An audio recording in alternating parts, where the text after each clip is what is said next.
Hi friends, இது உங்கள் சரிகமா சமையல். நம்ம இன்றைக்கி வெஜ் பிரியாணி எப்படி பண்ணுறதுன்னு பார்க்க போகிறோம். வாங்க பார்க்கலாம். குக்கர் எடுத்துக்கிட்டேங்க. அதில் 2 ஸ்பூன் நெய், 2 ஸ்பூன் ஆயில் ஊற்றிக்கிட்டேன். பட்டை, லவங்கம், கிராம்பு, ஏலக்காய், பிரிஞ்சி எல்லாமே சேர்த்துக்கிட்டு தேவையான வெங்காயம் சேர்த்துக்கிட்டேன். ஒரு பெரிய சைஸ் வெங்காயம் ஒன்று எடுத்து நல்லா சாப் பண்ணி அதை ஆட் பண்ணி நல்லா வதக்கிக்கோங்க. அது நல்லா வதங்கின அப்புறம் தான் நம்ம கொத்தமல்லி புதினாவும் போட போகிறோம். கொத்தமல்லி புதினாவையும் ஒரு வதக்கிட்டு அதுக்கப்புறம் இஞ்சி பூண்டு பேஸ்ட்டு 2 ஸ்பூனு, அதுவும் நல்லா வதங்கப்பட்டோன்னே தான் நறுக்கி வச்சுருக்க ஒரு தக்காளியை உள்ளே சேர்த்து அதையும் வதக்கிக்கோங்க.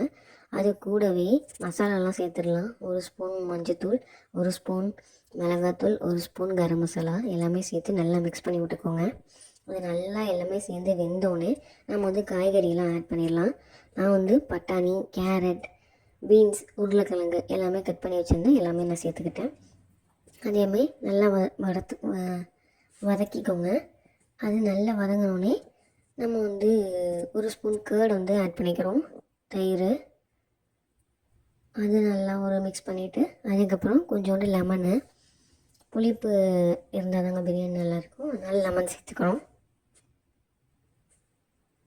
நல்லா கலந்து விட்டுருங்க.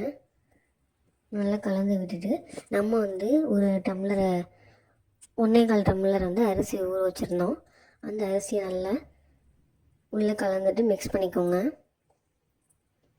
நல்லா கலந்து விட்டுட்டு எந்த டம்ளரில் நம்ம அரிசி எடுத்துக்கிட்டோமோ அதே டம்ளரில் அதே அளவு தண்ணி, இப்போ நான் 1.25 சொன்னேன்னா அந்த அளவு தண்ணி நான் வச்சுக்கிட்டேன்.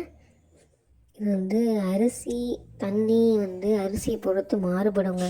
அதை நான் சொல்லிடுறேன். எல்லா அரிசியும் ஒரே மாதிரி இருக்காது. அதே மாதிரி தான் விசிலும், அது எல்லாமே மாறுபடும். அதை நீங்கள் பார்த்துக்கோங்க. வைக்க தான் நம்ம அந்த அரிசிக்கான தண்ணி விசிலாக நமக்கு தெரியும். நான் இந்த அரிசிக்கு 2 விசில் விட்டுருக்கேன். இப்படி சூப்பராக மலர்ந்து வந்திருக்குது பாருங்கள். சூப்பராக இருந்துச்சுங்க பிரியாணி. எப்படி இருக்குது பாருங்கள், நல்லா மலர்ந்து.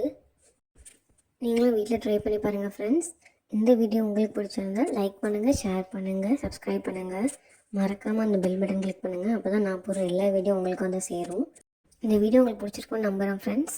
தேங்க்ஸ் ஃபார் வாட்சிங் ஃப்ரெண்ட்ஸ்.